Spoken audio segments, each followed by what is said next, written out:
Welcome, welcome. I am Priestess Erika, and I think I might start calling these Wicked Wednesdays or something. I don't know. We'll see. Anyway, welcome back to my channel. Today we're going to talk about yet another controversial thing. I feel like that's my whole life right there is controversy. Um, but it's good. It's really good. Now, this thing, which you probably already know because it's in the title, this thing is controversial not just in monotheistic Christian type groups.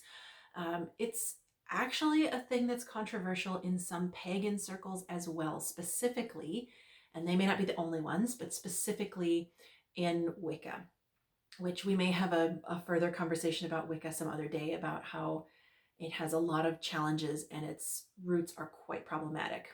But that's not to say that every Wiccan today is in that boat. Just because it started problematic doesn't mean that's how it's continued. Although I would have to say a lot of it is still problematic, but there are definitely people out there who are working on changing that. So that's just to preface everything that I'm going to say that may involve Wicca after this, is that it applies to the roots for sure, and it applies to some of how it's majority practiced right now, but not all of it. So just bear that in mind. And what we're going to talk about is bioessentialism and how incredibly harmful bioessentialism is. Just for those of you who are not aware, bioessentialism is the idea that because you have been born a certain way, you are biologically not even predisposed so much as, I don't know, required to have certain characteristics. That because I was born in a female body, there are certain things that will be true about me that will not be true about a person who was born in a male body. And so you can see right away from right from the top, if you are in with the queer or trans community at all, you can see how this could be a problem.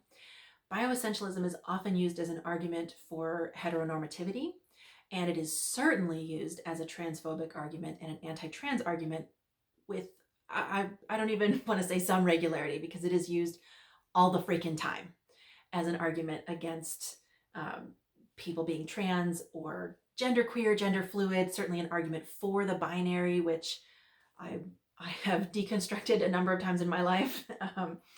And so it's certainly harmful. Just on surface value, how we usually talk about it is it's the harms that it poses for the trans, genderqueer, and queer communities at large. And it's definitely harmful for us. I do not want to gloss over that. It certainly is harmful, just from that perspective alone. But the other day, adventures in social media. The other day I was scrolling on my Facebook feed, and I'm connected to a lot of kind of random, well, they're less random than random, but people who are not people I know in real life. So when we become connected on Facebook, Facebook friends, I may not know very much about them. And then I learn about them as I scroll through my feed, which sometimes, like this time, can be painful, frustrating, and challenging. You know, this whole situation, I had a lot of feelings myself, but most of the feelings I had were feelings of sadness for the person I was interacting with because of the harm that she was doing to herself, even though she is apparently a cisgendered straight person. She was still doing a lot of harm to herself. And so we're going to dive into that now. So this argument for bioessentialism, or of bioessentialism, I think of bioessentialism is a better way to put this, because she wasn't arguing for bioessentialism so much as made a random statement that was very based in bioessentialism, and then the conversation that we had after that confirmed that that's what she believes in, and confirmed some things that, again, very, very harmful to her personally, even though she is apparently, as I said, cisgendered and straight. So it's not harming her in the ways that it harms those of us who are part of the queer community, or who are trans or genderqueer or intersex, because it certainly harms all of us too. But in the same and different ways, the same ways plus we have additional harm on top of that. So I was scrolling my Facebook, and I ran across this post that said something like, and don't quote me on this because I am just going to try and remember the gist of what she said and not quote her on this, in part because I would like to have her remain anonymous. It said something like, I'm sorry to tell you this, but all of you women out there are going to need to find yourselves a strong man to be a protector soon. And I just couldn't even. I really, really, before I was able to respond, I just kind of had to take a minute to be like, okay, is this 1930? Like what's happening here? Um, and as I sat with it for a minute, I knew that she was talking about and well, I I assumed there are a lot of assumptions that happened here, and some of them are not things that I touched on in conversation with her, so they are still assumptions. Um, I assumed that she's talking about some changes that she sees happening in the world, and that she perceives that we are all about to become a lot less safe, and that we need to be taking our own personal steps to ensure our safety. And on the one hand, I don't necessarily disagree with that. I think that taking personal steps to ensure one's personal safety, particularly in the times that we're in right now, is a really good idea. So do that, definitely. But that's where we diverge, because then she goes on to decide that what you need in order to be safe is a man if you are not a man, because she's speaking to an audience of women here. Um, and of course, there's more than just men and women. There's not just two genders, but obviously, she is one of these people who believes there is just two genders. Um, so the implication being that you must be a masculine person, like a masculine presenting person, even, in order to be a protector. And I have a lot of problems with this on a lot of levels. So there's that. That I'm sure many of you also have problems on those levels. But the conversation that I had with her went a little something like this. Again, this is all paraphrased, but I made a comment like, um, it's very good to have protection, and the masculine is definitely the energy we associate with protection, but that doesn't mean it has to be a man. We all have our own internal masculine and internal feminine, regardless of who you are, regardless of what your gender is. These are just energy polarities that we talk about that happen to also correspond to the gender categories that we have created for human beings. Uh, as a society that was maybe a little less aware than it should be, because again, these two boxes do not fit every human. And there are plenty of people who exist outside of these binary two boxes. But again, this is something that society has done for a long time. And we have these, we talk about energy polarities all the time, positive and negative, light and dark, etc. We understand things through polarities. A lot of times, we humans, that's a big part of our existence. And we'll probably talk more about polarity later, because polarity is a bit of an illusion, but that's okay. We can get to that later. So she is one of these people who believes that in order to hold masculine energy, you must be male. You must be a man. And that's wrong on so many levels. As well as my response to her post, my conversation that I had with her, being about this balancing of energies internally, and that your masculine protector might be a piece of you, even if you are a person who otherwise considers yourself a woman or a feminine person. You still have masculine parts of yourself. You are still protective.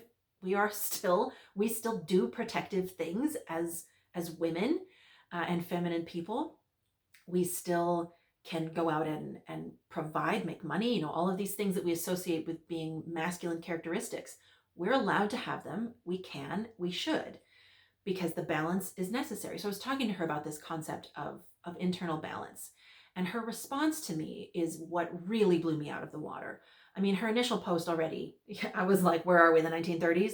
But also the conversation we had is what really made me hurt for her and for people who are in her camp, because there were plenty of people who were right there in the comments of that post, and of course there's lots more than that in the world. And so I was bringing up this idea of the internal masculine and feminine and balancing them, and etc., etc. And for most of you, that's probably not a new concept, balancing things within ourselves, balancing the light and the dark. All of this is a very important part of spiritual growth and development, and has been for literally millennia. This is not a new thing. But that was part of what she tried to argue. And I suspect I know why, because a lot of these people who have bioessentialist beliefs really feel like that has been the truth forever, and it's only recently that trans folks have appeared and non-binary folks have appeared, and that we queer people are ruining everything somehow. Anyway,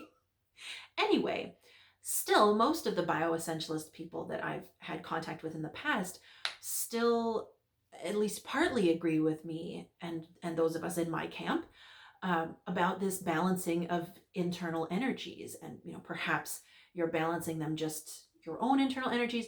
Perhaps we're talking about you are a feminine person, you consider yourself a woman, and to balance your energy you have a relationship with a masculine deity or a masculine spirit who you might perceive as being outside of yourself. But again, this is energy balancing, and it's happening on a spiritual level for you. And so there's your protective and other masculine components coming in. Regardless of how you do it, it's extremely important. So I asserted that and was met with this comment of, I see how you believe that is true because I also used to believe that. But the more I surrender to just being feminine in my relationship with my husband, who is just masculine, the more I see that this is the best way. That's what floored me. That's where my jaw hit the ground. And I was like, I'm sorry, what? What? So I made yet another attempt to talk about, sure, that's external balancing of energies can also be important. And for a lot of people, it is very important. So that's all well and good. But the internal balancing is critical for spiritual development and growth. And she just made another kind of brush off comment um, about how, again, she also used to believe that, and that this concept of balancing the internal masculine and feminine is a very new concept, and that this idea that we each hold only one polarity and must find a partner of the other polarity and specifically we're talking about a cis-gendered heteronormative bioessentialist sort of view here. So specifically, those of us who were born apparently female should be having relationships with those of us who were born apparently male as a way of balancing externally the masculine and feminine energies. And that's I still I have a hard time processing that. I don't understand. And it made me very sad, because it was not just because of her, although I was sad for her too, but I was sad because this isn't the first time I've seen this in spiritual circles. Again, as I opened with my little blurb about Wicca, this happens in Wicca a lot. There's a lot in Wicca that's about the magical cauldron of the uterus and how special women are because of this power of the uterus. And of course, not all women have uteri. Even people who are not trans, we don't all have them. Things happen, and it's problematic because of how it excludes people, for one thing. But also the way that this woman was thinking, and that many other people in her camp think, is that these ancient teachings are new and invalid and wrong. And wrong because they're new, I guess. I don't know really where the newness comes into things. But that was one of the pieces that really floored me. I mean, the whole thing was not good. But this piece where she insisted that my approach, and many other folks, because I'm not the only one who does this, that my and others' approach, that we have polarities within us, specifically in this case talking about the masculine and feminine polarities, and that we should balance them inside of ourselves first before we find any partner at all. That was a new concept, really blew me away, because it isn't. It really, really isn't. There's lots of proof that it isn't, but I'm just going to put one little shred of evidence in here. And that is, we've talked a little bit about Norse mythology, sagas, etc. before.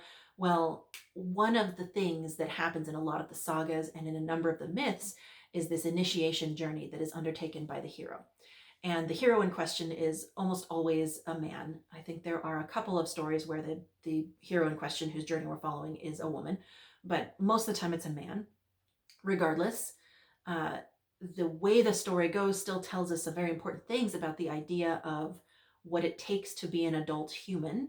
In this case, specifically, we're talking about mostly men, but regardless, what it takes to be an adult human and how you get there. So these journeys, it's a typical hero's journey kind of a deal where this young man is coming of age, he's about to come into his own, and so he needs to go and do a quest in order to achieve a thing so that he can move on to the next stage of his life. And in the majority of these stories, the pattern is that he goes on a quest to the underworld where he meets a goddess or a Valkyrie being essentially a demigoddess, who's a warrior demigoddess, but female nonetheless. So he goes to the underworld, he meets his female counterpart, whether she be a goddess or a demigoddess, regardless. And in the stories, a lot of times this female counterpart comes back to be his wife, but if we're taking the stories kind of at face value, he isn't going into the underworld, which one does through subtle spiritual journeying techniques, and then coming back with a physical wife who's going to bear his children and be his partner in life. That's not what's happening. The term wife here is used because of the metaphor of Hieros Gamos that is taking place in these myths. And the metaphor of Hieros Gamos is a very, very old metaphor that really has to do with spiritual union rather than physical union. So if you're not familiar, Hieros Gamos is holy marriage, sacred marriage. And this is the concept frequently used to describe tribal kings, chiefs marrying the land, marrying the goddess of the earth as a way of proving that he is the rightful true chief, and a way of showing that he is now going to be the protector of the people's land, and of his people. And so he is married to the earth and the goddess of the earth, even though he usually also has a human partner as well. So this is the kind of marriage, bringing her back as a wife, that we're talking about here, is this sort of metaphorical spiritual union. And guess what that means? This means that this young man goes on the journey to the underworld in order to find his spiritual feminine component, integrate that, her, we could say, as we're seeing her as a separate being from him, even though she is not, she is within him. He integrates that component and he comes back as a man who is ready to take on the challenges of his life, or a woman in the cases where the story has been about a woman, but again, more frequently about men. And so the idea that's being portrayed here in these stories, where we see this sort of coming of age hero's journey happening, where the individual goes into the underworld, finds the opposite gendered component of themselves in the underworld, in a demigoddess, demigod, or god or goddess, depending on the gender of the person undertaking the journey and the gender needing to be balanced within them. And then they do this marriage that certainly you can read the myths at face value, the sagas at face value, and understand it as them actually physically marrying this individual and bringing them back. In one of the stories, there's actually, it continues to have the Valkyrie in question appearing in the man's life later actually as his physical wife. So there's some of that, but really the meaning of what's happening is that the heroine is going on this journey to integrate a component of themselves that is not already integrated, because they need to have that in order to be a whole human being who can then go on to do whatever work it is that they need to be doing in the adult realm. So in most of these hero's journey stories in the Norse sagas, the young men that we're following are chieftains' sons, for example, who are about to come of age and take over as chief, or be prepared to take over as chief at least. And so they're going through this process. So it's a very ancient thing. The sagas and the myths were written down post-Christian conversion, but there is good evidence that at least some form of these stories were around long before then, and that this concept of the masculine going to the underworld to achieve union with the feminine and then return, that's been around for a long time too. We see there are some petroglyphs, there we go, there's the word, that illustrate things that seem like that's the story they're talking about from Scandinavia. So again, associated with these Nordic myths. So we're talking old here, very old. These are not modern ideas, although we certainly talk about them in the modern age. We didn't come up with them. These are human ideas, ideas that have been around for millennia, for a very, very long time.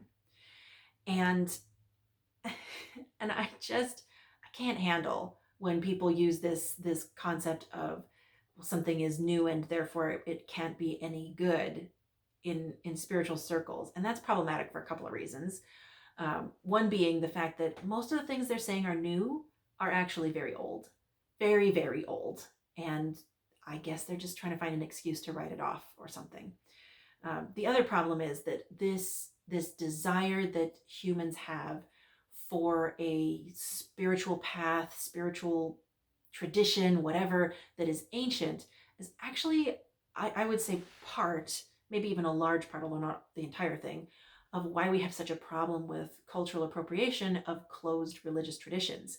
Because those of us doing the cultural appropriating usually look pretty much like me, like Northwestern European white folks whose personal original traditions have been broken, sometimes almost destroyed by the Christian conversion, and we're looking for a connection to something more ancient than that, a connection to an earth-based religion, a connection to our roots.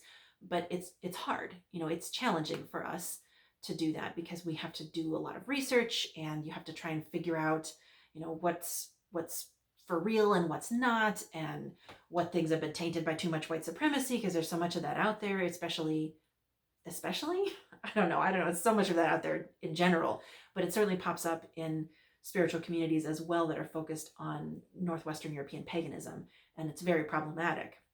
So we got to wade through all of that.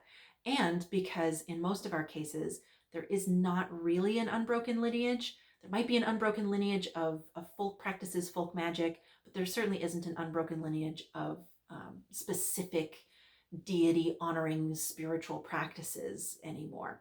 And we also really fetishize this unbroken lineage concept too, for whatever reason. I mean, I kind of understand the reasons that we do, but we really fetishize it. Therefore, when there is a culture that we haven't managed to completely destroy with colonialism and imperialism that does have that unbroken lineage and that connection to their past, we are desperate for their stuff and we steal it. And it is stealing if it's a closed tradition. We can talk about that more later if people really want to. But our stuff does exist, and it is also old.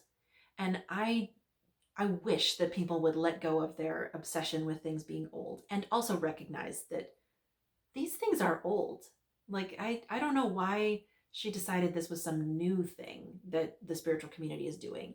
This concept, like I just finished talking about with the Norse myths, this concept of integrating polarities within yourself, within an individual, a spiritual seeker, is super old, super, super old.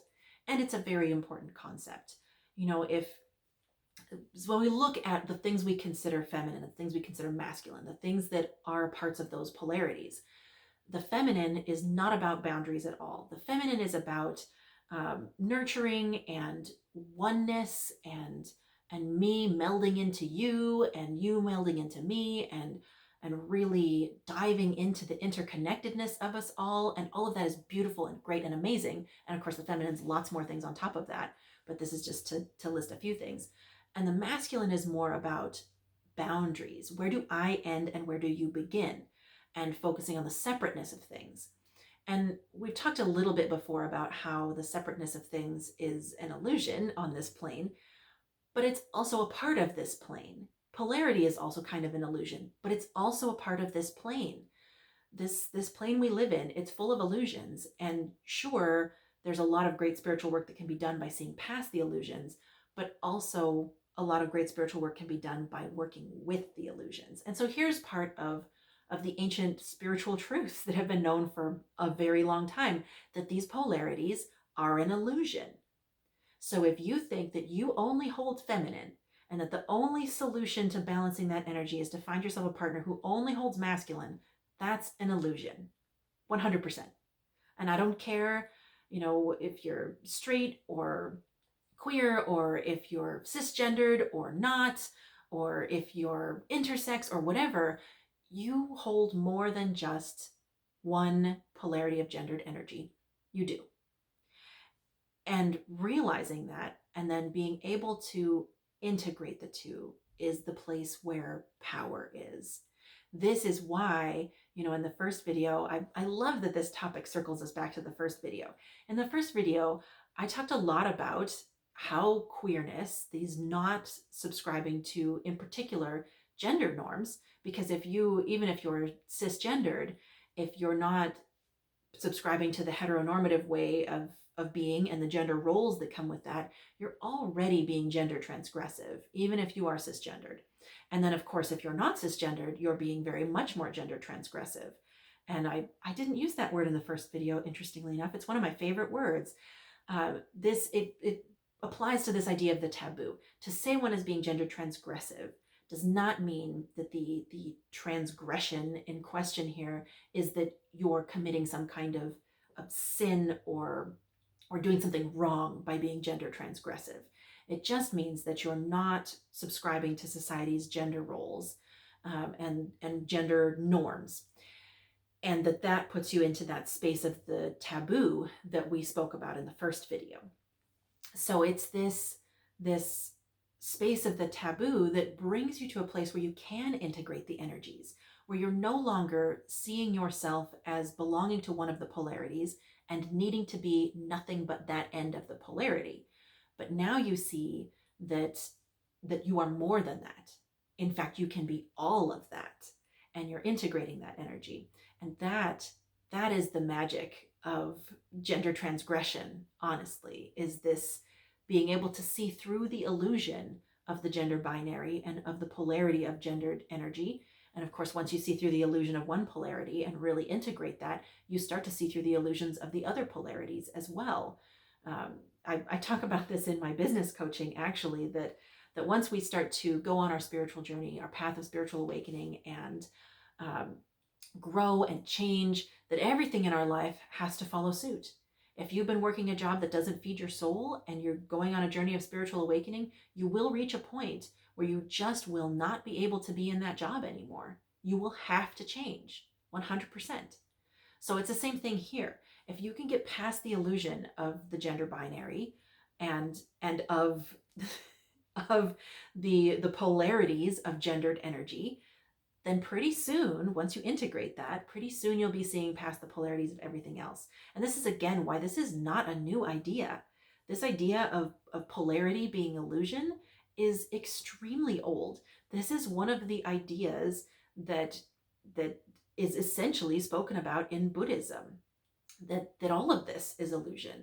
And desire is illusion, and pain is illusion, and suffering is illusion. And the only thing that keeps us here is that we get attached to all of these illusions. The illusory nature of the world, to say it's an illusion doesn't mean it's bad or wrong. And I feel like a lot of times this is where we end up going when we talk about the illusions of the physical world. And that's just not it. It's like going to a movie that's very immersive. You're not actually doing all of the things that you're seeing on the movie screen, but you feel like you are, and it gives you a great experience, hopefully. Hopefully. And the same thing here. We are in this embodied experience in the 3D world of illusion and polarity, and we are having an experience here. And the goal of this experience is to not check out and not have the experience. Why come in the first place then? It's to play with this, play with the illusion that is here, play with the polarity that's here. And you can't play with the polarity if you believe that you belong only on one side of that polarity and that you can never leave it. That's obviously not playing with polarity. That's just buying into polarity, really. And so this applies to any polarity. Good, bad polarities, light, dark, good, evil, same as good, bad, I guess. I don't know. Some people think evil means something a little different.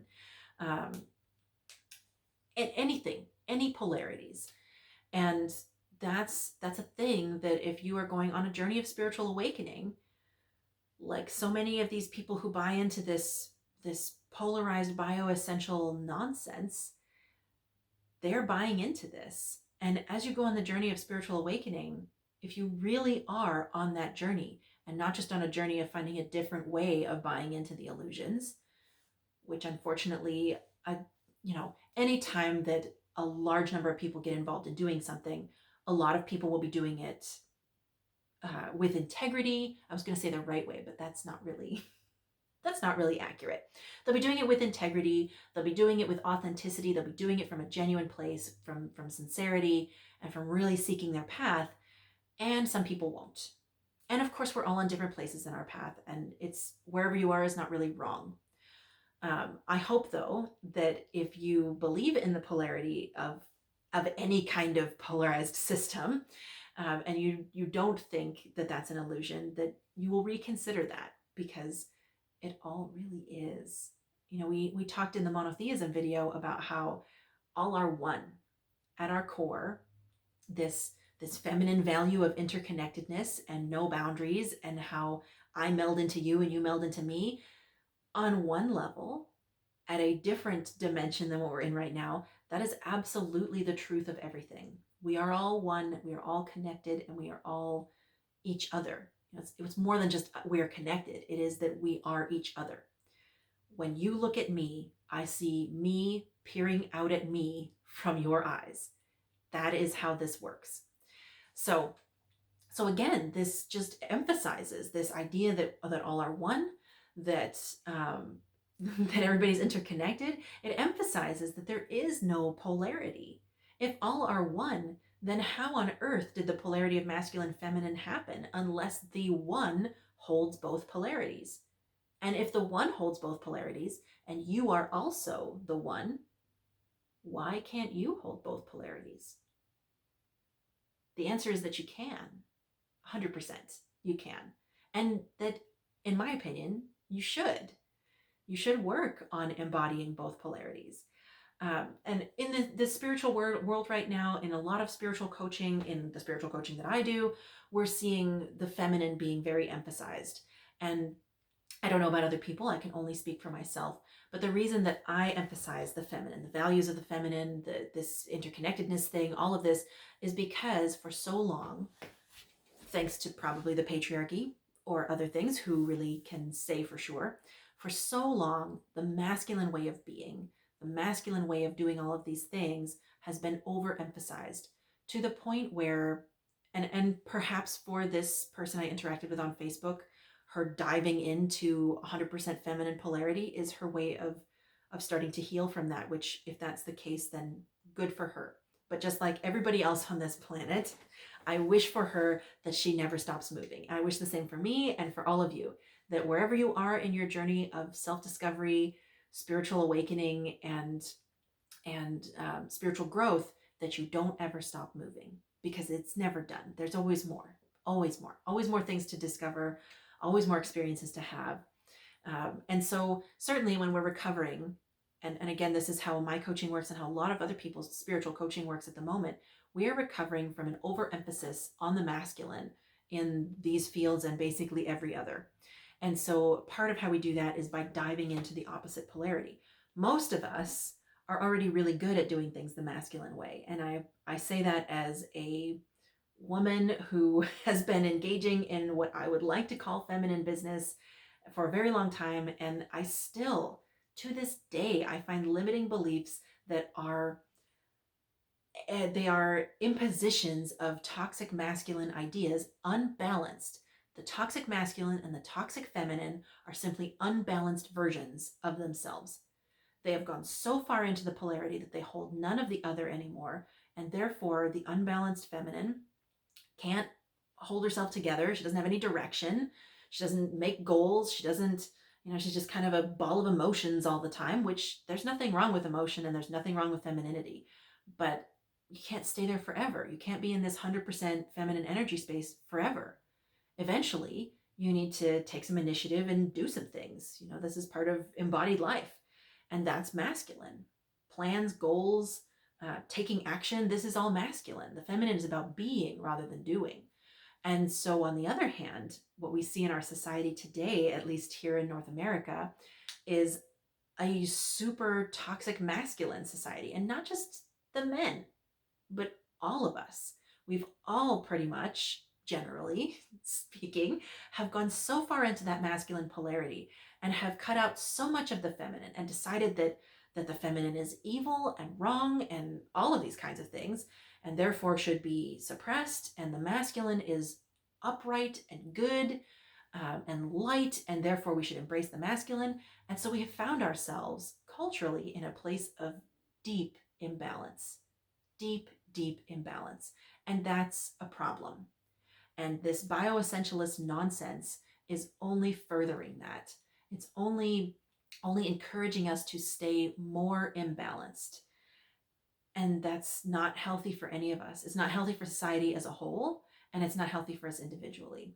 Just like a lot of the patterns that I found in my life that are unhealthy come from this toxic, unbalanced, masculine ideology. This, oh, one should always be doing, always be working, always be doing. That's very unbalanced masculine. You know, you need to rest some too, and resting is feminine. Everything is gendered. Everything can be gendered, because when you have polarities, you have two boxes. You can sort most things into one box or the other based on what they have more of. You know, maybe something isn't pure feminine or pure masculine, but it is more feminine or more masculine.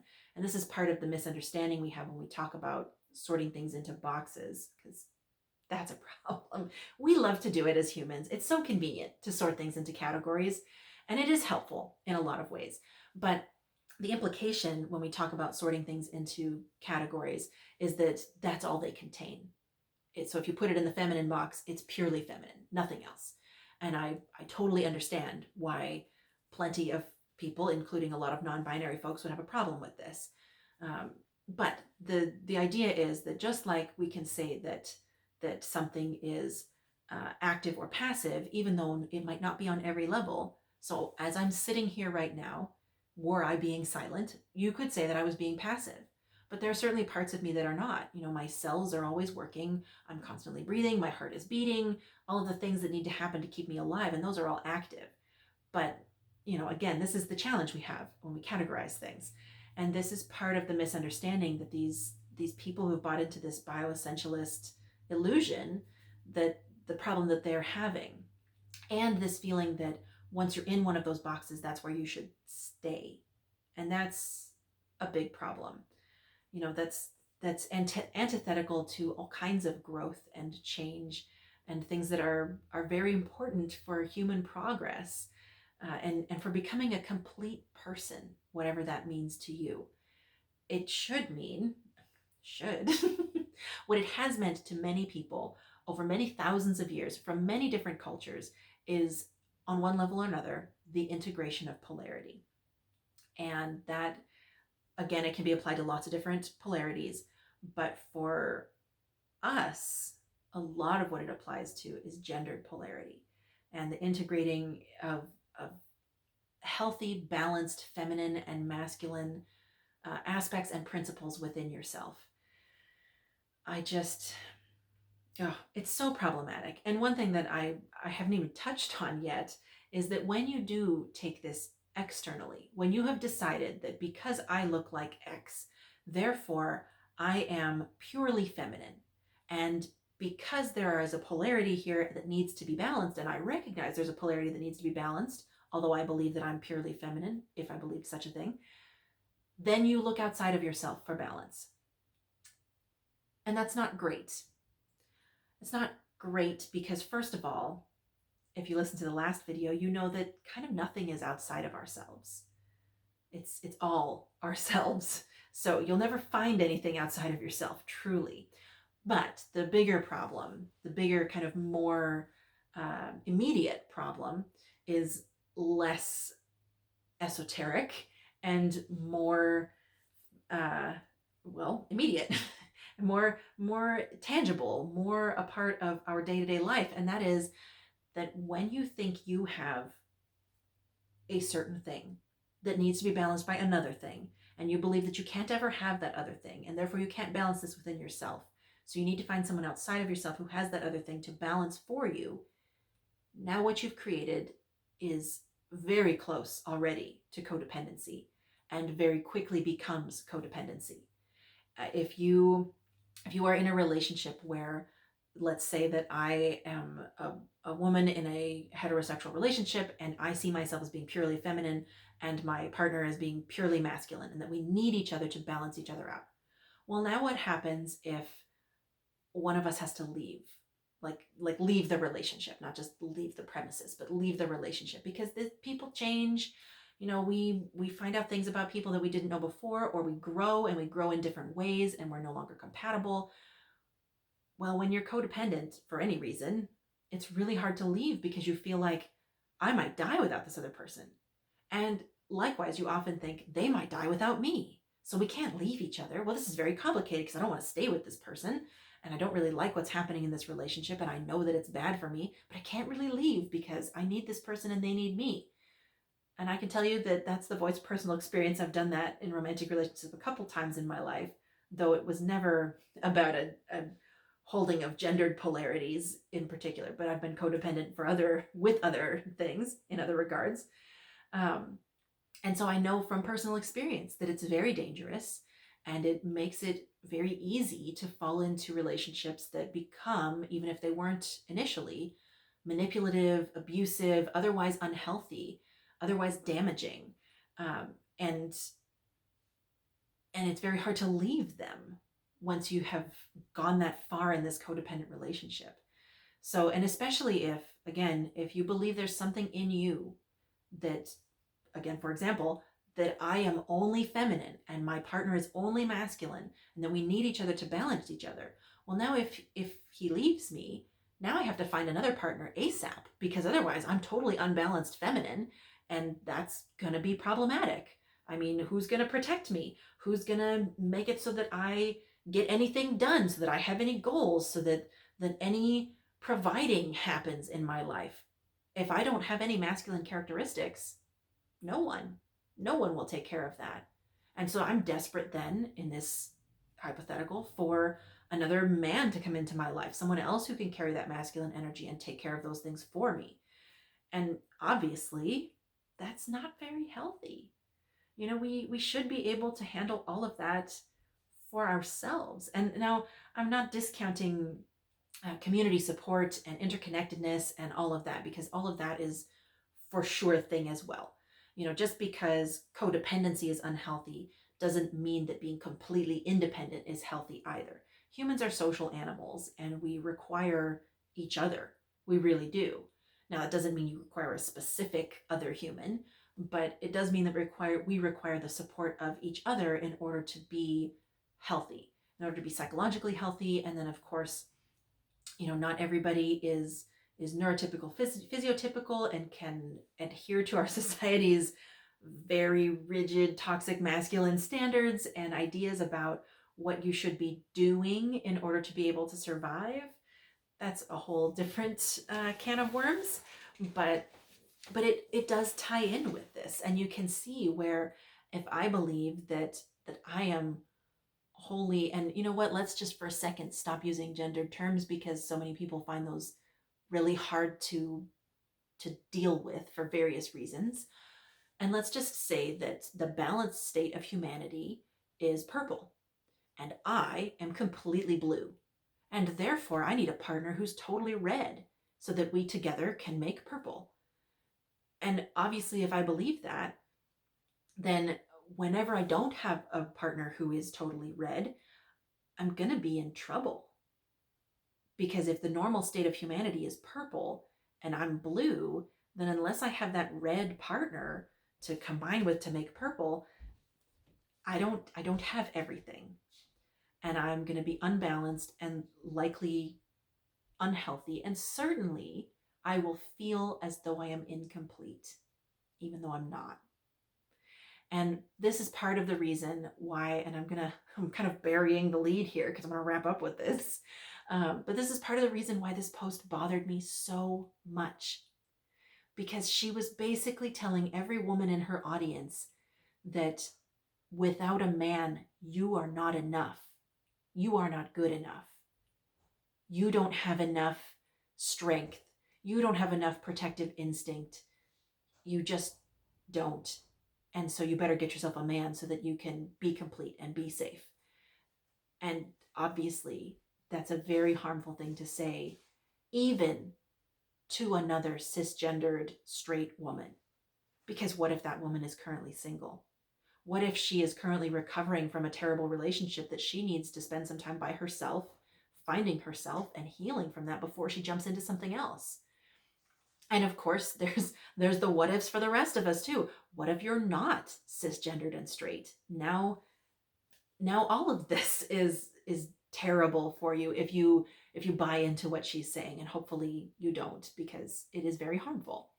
And I don't wish that kind of harm on anybody, having experienced a lot of it myself in my past.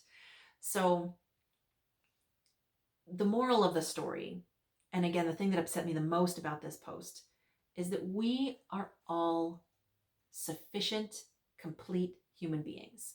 We really are. I don't care how much healing you need to do still. I don't care how much damage you've been through. I don't care how incomplete you feel.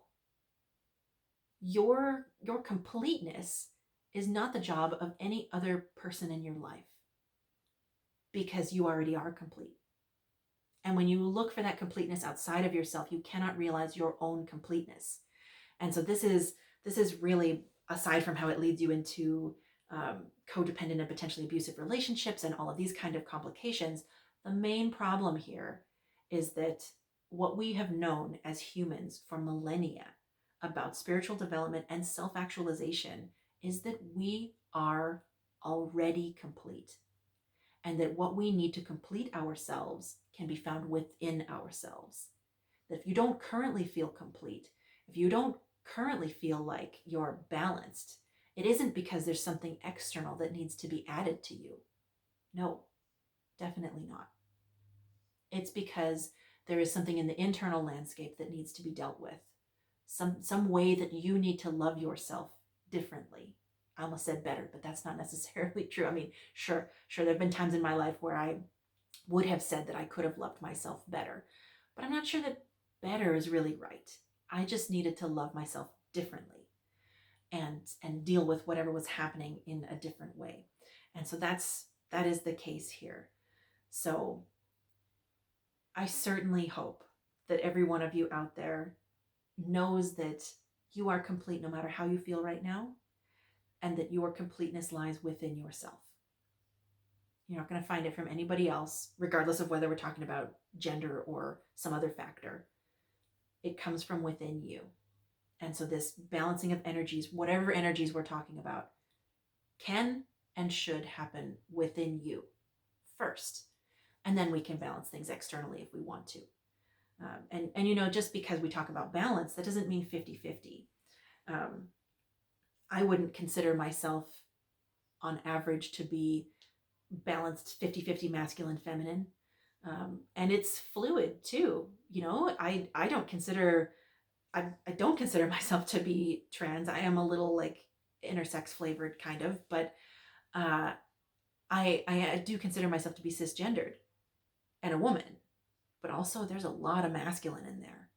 And I've had a lot of trouble with that, both integrating enough feminine to deal with the toxic masculine that I have managed to internalize, and also accepting that masculinity too. This is a problem I haven't had for a while, thank goodness, but it was a major problem for me growing up because I was gender transgressive. Even before I knew that I was queer, I was gender transgressive, even though I'm cisgender. So this applies to all of us in so many ways, and there are so many things that we can balance. And balance doesn't mean 50-50 necessarily. So if you feel like there's a thing in your life, that the polarity within you that is not 50-50, like me, perhaps some days you feel like you're 75% masculine and other days you feel like you're 30% masculine. Well, that doesn't necessarily mean you're unbalanced. And in fact, if the mix is fluid and shifting, then I would say there's a good chance that you're getting close to balance, and you're either playing around with finding where is balance for you, or balance means different things on different days. And therefore, the ability to be flexible and change with that is really important. So if you are looking for someone to help you on a path of spiritual awakening, especially if you fall into these categories where some people can be very dangerous to work with. Obviously, if you are a trans person or non-binary, or even a cisgendered person who is not straight, working with someone who's bioessentialist could be a real problem. And obviously, for the reasons laid out in this video, I would say that it's a problem for a lot more reasons than just gender reasons.